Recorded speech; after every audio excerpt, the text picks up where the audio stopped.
that the cleaner you are with yourself in your life, the easier it is going to be for you to be clear about who you are and what you want out of life. You have to come to a point in your decisions where you are okay with whatever. Like if people are not happy, if it makes people feel uncomfortable or insecure, you have to be willing to live with that, because your internal state has to be more important than, how other people perceive your decisions. How is me waking up on a Saturday morning hungover, a Sunday morning hungover, and not being able to do anything for the rest of the day? How am I showing them that their belief in me, the ways in that they sacrifice themselves for me to be able to be in the best position possible to achieve my goals? What am I really saying to them? You're the one that really knows your dreams and your goals and your visions. You're the one that really knows what it is that you want.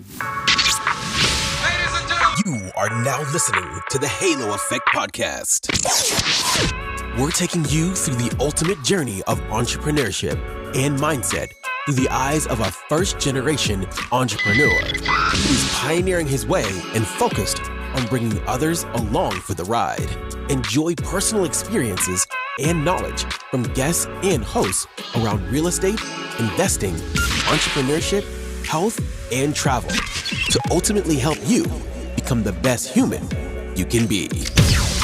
What's up, guys? Welcome to another episode of the Halo Effect Podcast. In this episode, I'd like to simply give a recap of the conversations that I've had with people this last week and some of the lessons that I've kind of learned within those conversations. As you can see, the background here in my office is finished. It looks amazing. Super happy with how it turned out. I have essentially an alligator wallpaper on my wall here in my backdrop that can also be classified as snake skin depending on how you look at it. But I also have a Kobe Bryant canvas that I put on the wall where it shows his trophies, championships, MVPs, and at the top it says "Be Legendary," which is something that he believed in, and something that drove him to work extremely hard day in and day out to master his craft. That's something that I draw inspiration from, and it's cool to see that this space has taken on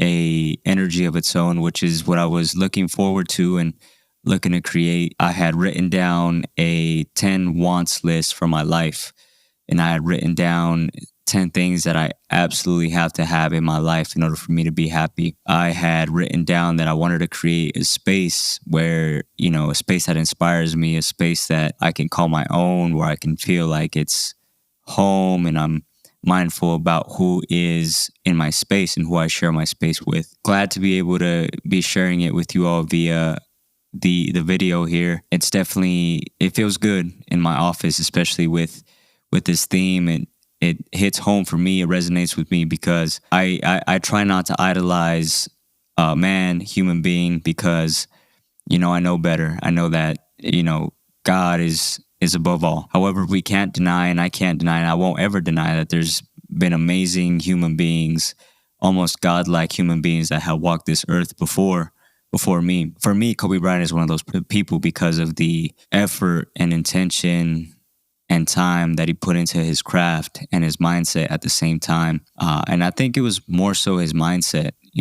His mindset is what drove him to put the practice in to become one of the best basketball players of all time. And even if we take a look at what he was able to accomplish off the court and what he was starting to accomplish off the court after his retirement, it just goes to show that his mindset was he was continuously working on it to be able to master whatever it is that he was doing at that time. And so for me, being in high school around the time where he was pretty much in his prime, winning MVPs and NBA championships, and being able to kind of see that and, draw inspiration from that meant a lot to me. And that was a time in my life where I needed that, because I was a teenager growing up in South Denver, trying to learn how to navigate my surroundings, myself, high school, trying to be the best athlete that I could be as well in high school.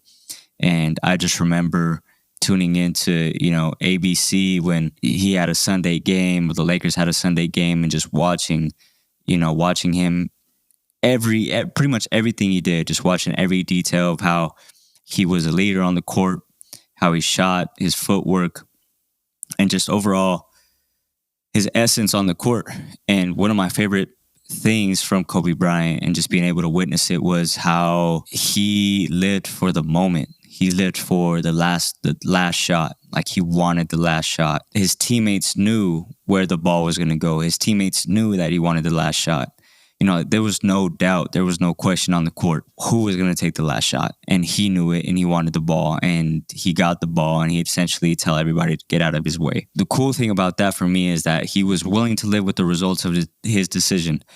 Whatever he decided to do on that last shot, if he decided to drive, if he decided to mid-range, if he decided to pull up for a three, he made or missed that shot. He was willing to live with the results and the criticism and the repercussions, and also the celebration and all the credit that was given to him if he made that shot. So he was willing to live with both of the scenarios that came about from him taking that last shot. And that's one of the things that I just inspired me the most. And also just like his grace, man, whenever he was playing, he would play with this grace, with this confidence. His overall persona, his character, everything just spilled out on the basketball court. And it was essentially for me just, art form, just seeing somebody fully in flow and being indulged in whatever it is that they were doing at that time. And for him, it was playing basketball, and just seeing that, seeing that you can really be happy and satisfied with what you choose to do, especially if you love it,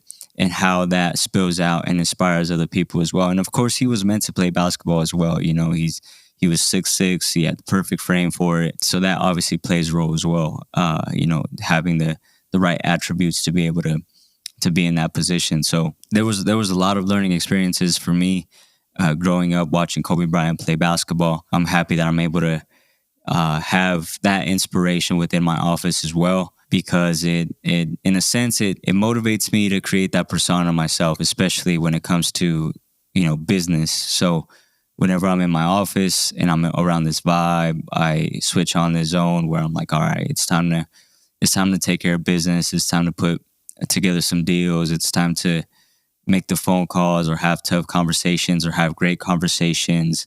It's time to help people, to serve. It's time to lay it all on the line and put it all out there, and really live my purpose through what it is that I'm doing. Little by little, everything is, I feel like, coming together for me. Obviously, I'm in real estate. This is my 4th full-time year. I'm going into my 5th full-time year, which is 2024. And, most people say that it's very hard to make it after the first year. If you can make it after 5 years, then you're definitely going to stick around for a while. And so, I'm just ready to have the best year yet. 2023 was the best year of my career, my personal life, and I'm ready to have that same thing in 2024, just have the best year yet of my life and career, and really establish myself and cement myself within the industry.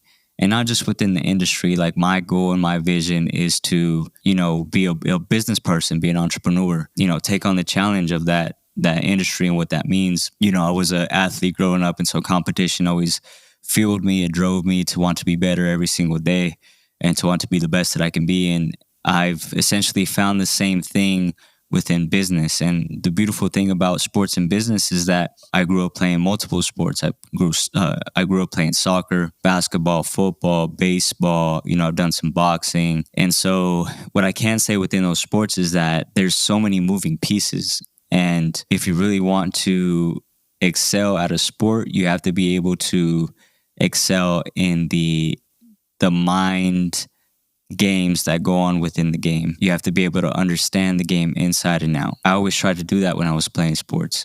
I always tried to understand what ways I could, move better or make a better cut or put my foot in a certain position to give me an advantage whenever I was shooting a basketball or something like that. I always looked at the game like that. And now I look at business the same way. I look at business as just a game of chess, the ins and outs, understanding it. And I'm still in that process. I'm still in that process of understanding it all. So, I by no means am, an expert in business. I feel like I'm just starting, but I feel like, real estate is definitely set a good foundation and has allowed me to develop skills and understanding as far as, how business works, how markets work, how people work. I feel like those are attributes and skill sets that could be carried into other industries and just business as a whole. I feel like everything is pretty fundamental. If you stick to the fundamentals and you focus on solidifying those fundamentals and mastering those fundamentals and crafting those fundamentals as much as you can, that just lays a solid foundation to be able to succeed in other areas. It's like in fighting and boxing. Technique is very important. Technique beats speed. Speed beats power, and technique beats speed. Like, you can be a fighter where you don't have the most powerful hands, you don't have the quickest hands, but if you have timing and you have technique, you have the opportunity to do some special things. I think about the fight with Juan Manuel Marquez versus Manny Pacquiao, that fourth fight, right? All the other fights, except probably the first one, were very close, could have gone either way. But I think because of the politics of boxing and also how Manny's style was, the judges gave the fights over to Manny Pacquiao. But in the last fight, Juan Manuel Marquez, left no stone unturned with knocking out Pacquiao. And the way he did it was, understanding his opponent, his tendencies, how Manny would feint and come in. And, Marquez was always very technical. He was probably one of the best counter punchers in boxing that I've ever seen. That punch was just perfect timing in the perfect location. And, it knocked out, he was the only one to ever knock out Pacquiao. And I think in doing so, he solidified the fact that he was always a worthy opponent for Pacquiao. He was one of the best boxers, right, of his time. So yeah, technique, whether in sports and business. And I think that, that's why sports is so important, because it's funny. I just looked at my roadcaster at the time, and it shows that I've recorded 8 hours and 24 minutes of recordings. That's crazy, because I just opened up this episode talking about Kobe Bryant, and that happens to me a lot too. I sometimes I wake up in the morning or right before I go to bed, and I look at my phone and it's 8:24.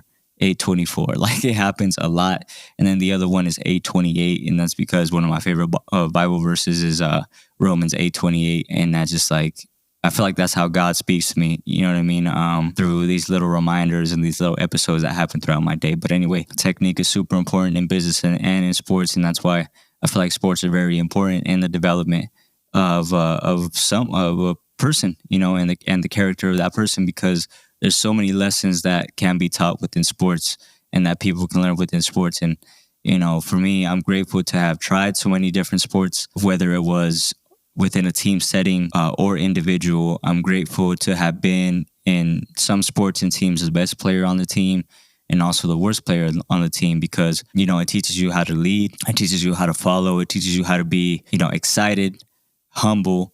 It teaches you how to be intense, how to push people, and what buttons to push and what buttons not to push. I think those are some of the skill sets that I've been able to bring into business myself, because now when I have conversations with people, I'm able to read people, I'm able to know people and sense where they're coming from, and know what buttons I can push and what buttons I can't push, know how to manage myself, how to carry myself within conversations, within a setting. And I think that a lot of that had to do with sports.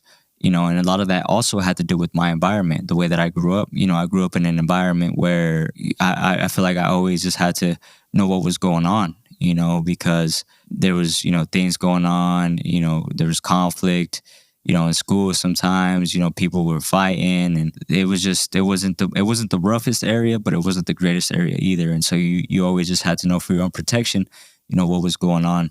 And also, it had to do with the circles that I surrounded myself with around, sometimes. But just overall, there was just always things happening in South Denver and Southwest Denver. And so just being mindful of, what was going on. And then also at home, you know what I mean? There was good moments, bad moments. And you just had to understand how to manage yourself and what was going on. So, but yeah, so super important. But really wanted to make this episode to kind of highlight some of the conversations that I've had with people this last week. A friend of mine from high school, actually. We had lunch a couple of days back last week, and he was, I can tell he was going through a tough time, you know what I mean? And he's a father. He's a husband. He's, his mother passed away a couple of years back, and I could just tell he was, figuring it out. and trying to figure it out, and also try to maximize his life. People tend to open up to me, and a lot of people recently have been giving me a lot of compliments and a lot of credit. How I've been building my life and building the things that I've been building, and for that I'm very grateful. And it's an honor for me to be able to share space with people and then feel comfortable enough to open up and kind of seek my 2 cents. I could tell he was kind of going through it. One of the things he had brought up, he's like, "You don't drink, right?" And I was like, "No, I haven't drank since June 18th. June 18th was the last time I've had a sip of alcohol." And we kind of started talking. We started, talking about the consumption of alcohol and, how the lack of it has, I feel like, enhanced my life. I've been able to enhance my life because I've stayed away from alcohol these past five months. And even towards the beginning of the year, like I've gotten drunk a couple times this year. You know what I mean? Like it hasn't been crazy. And that was never really a problem. I never really had a problem per se with alcohol where, I'd come home from work and needed to take a shot or a drink, or I'd go to the bar. Like it was never really like that. Thankfully, I had sports to kind of discipline me in a certain way.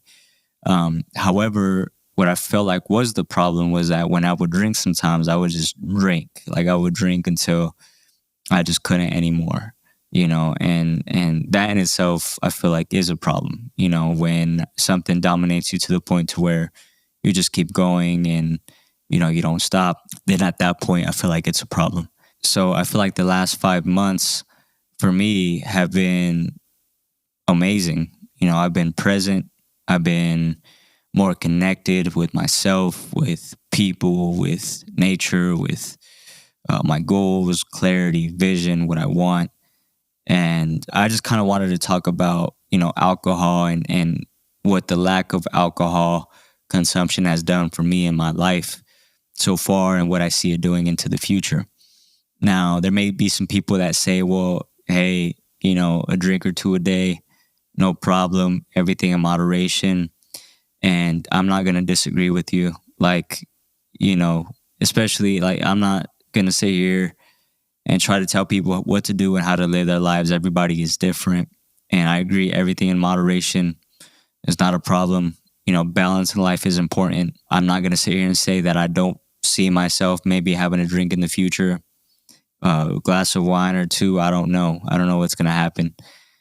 But what I will say is that I have zero like motivation or just desire to drink again for right now. I don't know how long that's going to last. But really, I don't have any desire or motivation to drink. I've made some dumb decisions under the influence of alcohol. And I haven't been the person that I know that I am or can be with alcohol. I feel like alcohol and, I feel like alcohol and any substance or anything has a different effect on everybody. And the way that I see it is that it depends on what history you and or your family lineage or bloodline have with that particular thing or substance. For me, I've been able to see and understand that alcohol has been a huge hindrance for, the men in my life. And, like my father, when I was growing up, he was a drinker, 2-3 beers, getting home from work, and then, weekend, Friday, Saturday, sometimes Sunday, and that was his thing, and so, I didn't really spend a lot of, like son, dad time, with my father growing up. It wasn't one of those things. Like I knew what he was doing. He was in the garage doing some side jobs on on some cars and drinking some beers. That's just what dad did, and I went about my business. And then also my grandfathers on both sides, my mom's side and my dad's side, were heavy drinkers, when they were younger. And, that brought about some conflicts and broken families and things like that. So through just kind of my journey and development, I've been able to see that, alcohol has been a hindrance in them and their lives. And, I've been able to kind of notice that because of alcohol, they probably, weren't able to become everything that they were born to be as men. I was able to make that realization because I was able to realize that within myself. I've always had this desire within myself to just become the ultimate best me that I can be. And, I have that kind of desire or insight because it's like a feeling that I have. Whenever I know I'm not living up to it, there's something like in the back of my mind or in my heart that just lets me know, like, you're better. You're better. You can do better. You're better than that, and I don't know what it is. I don't know what to call it. I don't know if it's God. I don't know if it's my highest self, whatever you want to call it, whatever it is, I don't know. All I know is that I have it and it's present. So I've been able to realize that, alcohol has been a hindrance for them because I was able to realize how it's been a hindrance for me. Um, you know, and again, this is probably different for everybody. However, if I'm being honest, I feel like, this is the case for a lot of people. Like a lot of people probably feel the way that I felt before. Like, I'm better than this. This is holding me back. This is keeping me down. This is keeping me foggy. I'm not as clear on my life. I'm agitated all the time. If I go without a drink, I don't feel like myself. I can't be in public social settings without alcohol because if I am, I feel weird. I feel anxious. There's nothing like living a clear, clean life, and the clarity that comes from that is just detrimental, I feel like, for my success, what I want from myself in my life. Clarity is expensive because it's not easy to have. It's not easy to attain. And growing up, I was very clear. I was very clear because I feel like I knew who God was and I knew sports. And for me, that brought about a lot of clarity within myself, who I was, confidence, and where I was headed. As I've grown up, I've been able to understand that not everybody has clarity. Not everybody is able to attain and gain clarity as easily as other people. Some people really have to work for, the clarity that they seek in life to be able to find a direction that they want in their life. And other people get it a lot easier. For me, one of the theories that I've made is that the cleaner you are with yourself in your life, the easier it is going to be for you to be clear about who you are and what you want out of life and how to go about achieving those things. So for me, what alcohol was doing, even though it was never really a problem where I was consuming it every day, I would consume it on the weekends, sometimes a couple days on the weekends. It would mess with my clarity. It would mess with my performance. It would mess with my energy, with how I would just feel overall. And if it messes with my energy and how I feel, then it messes with my interactions whenever I talk to people because I'm not able to connect with people as best as I otherwise would be. And if I'm not able to connect with people as best as I'm able to, then I'm not able to make the impact and have the influence that I need to have in order for me to help the people that I need to help. And if I'm not able to help people, then I just don't make a living.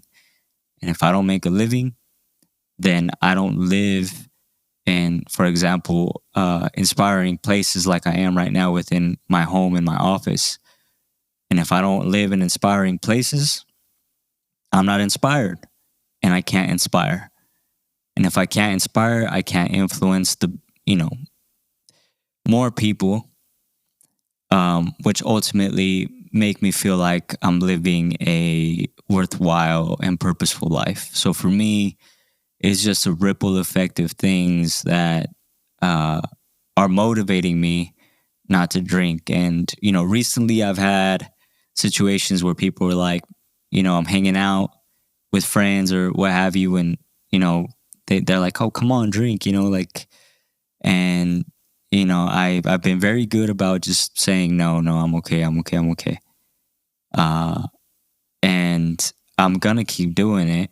And, you have to come to a point in your decisions where you are okay with whatever. Like if people are not happy, if it makes people feel uncomfortable or insecure, or it makes you look like a boring person, then you have to be willing to live with that, because your internal state has to be more important than, how other people perceive your decisions. So, part of the conversation that I had with my friend when we met that day was, one of the things that I mentioned to him was, I feel like a lot of people are in the same train of thought where they want to stop drinking, but they can't.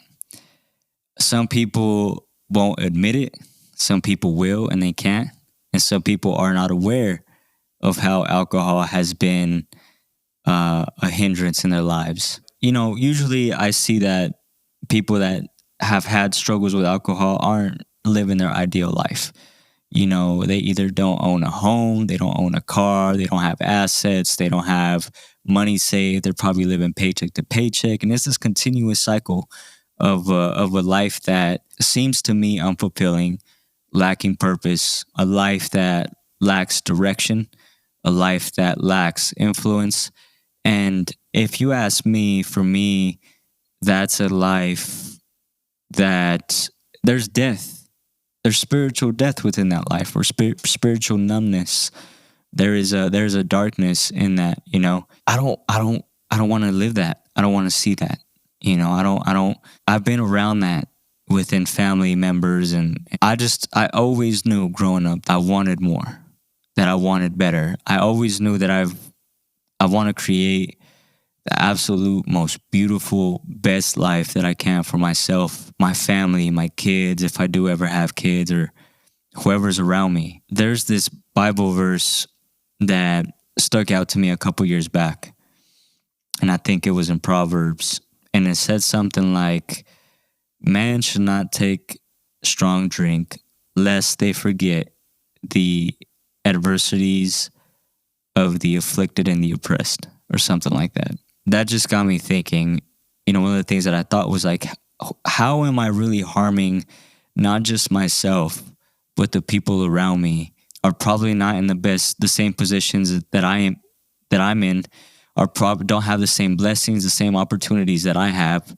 How am I harming them by not maximizing and living out my full potential and taking advantage of all the opportunities and blessings that I have in my life by drinking alcohol? How is me waking up on a Saturday morning hungover, or a Sunday morning hungover, and not being able to do anything for the rest of the day? How am I showing them that their belief in me, or the ways in that they sacrifice themselves for me to be able to be in the best position possible to achieve my goals? What am I really saying to them by now just being in bed all day long, not doing anything, binge watching something I really don't want to watch, or eating something that I really don't want to be eating because it's not good for my body? Like, for me, the way that I see it is I'm stabbing them in the back, in a sense.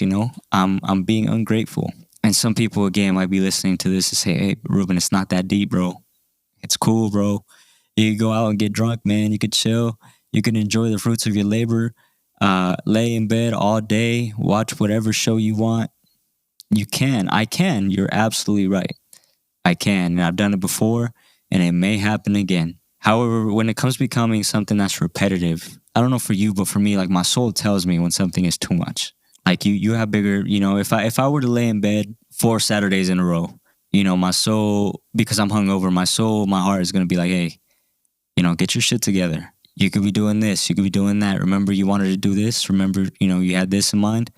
Well, now you can't do it because you're in bed, And so it's not about being hard on yourself, but sometimes you do have to be hard on yourself. Sometimes you have to be the one that holds yourself accountable.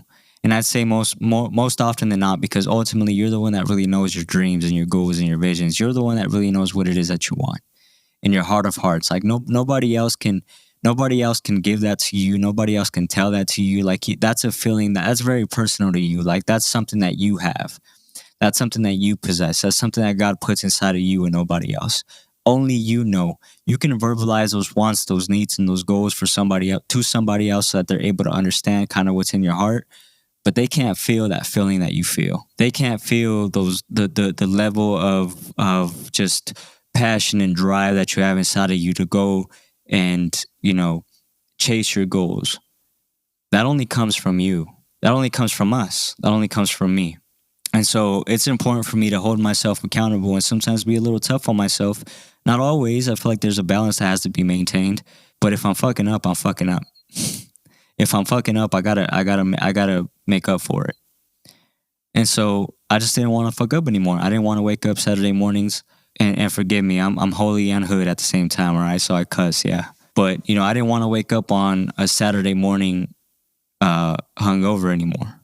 You know what I mean? Because the way that I look at my life right now is my time is too valuable. My life is too valuable for me to miss a day. For me to miss a day and I give every single day the best that I have that day. Sometimes my best isn't going to be my best, but that's okay. As long as I get up and my intention is to give it my best for that day, then that's all that matters. This reminds me of another thing that we talked about, my friend and I, when we had, lunch together. He was telling me about how he was going through all these emotions. And I know exactly what he means because I've been in that position before. One of the benefits that I have found out, when going through all those emotions is typically, I look at emotions like the swing of a pendulum. A pendulum goes back and forth, back and forth. I feel like when we're not in the best place internally, that pendulum is very wide as far as like the range in which it swings, right? There's a big gap. It goes far left, far right, far left, far right. And that's when we are in internal conflict. When there's a lot going on internally and externally, and we're just going through emotions, anxiety, depression, whatever it is that you feel. I feel like it's very important within those situations to, that I have found out for myself, is to try to shorten that gap as far as how far the pendulum swings. And even though I may be feeling emotions internally and they may be very intense, managing those emotions show and reflect externally and maintaining that the way that it shows within a certain range, like a much smaller range, based on how we feel internally, if that makes sense. I know I'm not doing the best job of explaining it, but like making that pendulum swing shorter as far as the emotions that we feel and how we go about expressing those emotions. So for example, if we are feeling like anxious or pissed off or whatever, instead of having a full reaction and outburst of that emotion, try to control it as much as possible so that if you do have some sort of reaction or explosion, it's not as crazy as it otherwise would be. Because sometimes what happens in those moments is that we feel this emotion and we just let it all out. And then time passes and we look back at that event and we're like, dang, I messed that up. I really just blew up. That's not who I am. And so sometimes what happens, especially if you have a negative internal dialogue or state, is that it kind of reinforces that mistake that you made and it makes you identify with it. And so instead of trying to move forward and become a better person and a new person, that old situation or that old eruption that you had or reaction that you had to that event or that moment or that thing keeps bringing you back, right? Mentally, it keeps bringing you back emotionally. And you find it harder and harder for you to be able to move on and become the new person that you see yourself being or that you want to be. And so whenever we are faced with adverse moments within ourselves, I feel like it's an opportunity, and it's even more important to really try to manage our emotions as best as possible so that when moments happen, you're able to look back and say, okay, well, it could have been worse, and then at the same time, you want to give yourself grace whenever anything happens. Just say, hey, it's okay. I reacted this way, but that's not who I am. Let me go ahead and make an adjustment and just make a better decision. I know I just went off on a tangent a little bit, but it was something that I wanted to bring up within this podcast episode as far as how I look at moments of adversity and the reaction and the expression of the negative, tough emotions that we may be feeling sometimes. I think that managing those goes a long way as best as you can. And then developing the skill set to be able to, navigate and manage those thoughts and those emotions as well. Meditation is huge. Yoga is huge because it teaches you to not identify with whatever emotion or thought that you're feeling or thinking. Oftentimes what happens is we identify with certain thoughts or emotions, and then we start thinking that we are that emotion or that thought. and that keeps us from becoming a new person and believing that we are making the right steps, taking the next steps to becoming the right person, or the person that we want to be. So hopefully this podcast episode was helpful. Make sure you share it. All about mindset, tying it back to the beginning of the podcast episode and Kobe Bryant. I feel like everything is mindset, and it's something that I'm probably going to keep talking about in this podcast because, man, our mind is so powerful, and the way that we manage ourselves is very powerful as well. I think it sets the table and the foundation for the way that people see you, the way that people treat you, the way that you see yourself and you treat yourself. And based on that, that can really have an effect as far as what you're able to succeed and accomplish in your life, based on just your overall mindset. So yeah, with that being said, guys, thank you for hopping on to another episode of the Halo Effect podcast. Definitely feel like these episodes are getting better and better and better, and they're only going to continue to get better. And the sense of direction and clarity with this podcast is still unveiling itself and still, showing itself to me. And, I think that it is something that's going to be a powerful tool for a lot of things. So make sure to follow me on all social media platforms, Instagram, Facebook, TikTok, Ruben Halo. Make sure to check out my website, halointernational.com. That's HELOINTL.com for your next home search, especially as it pertains here in Denver. I also help people buy real estate nationwide in other states. I also help investors do fix and flips, buy and holds, you name it, getting into development here in the future, and a bunch of exciting things. So more conversation coming around as far as real estate goes, and, having people share their stories and how it is that they've been able to accomplish their goals in their particular industry as well on this podcast. So stay tuned, guys. Make sure to share this episode with somebody you like and trust. And with that being said, I'll see you guys on the next episode. Thanks for checking out this episode of the Halo Effect Podcast. Make sure you like and comment on your favorite podcast platform. And don't forget to subscribe so that you never miss an episode.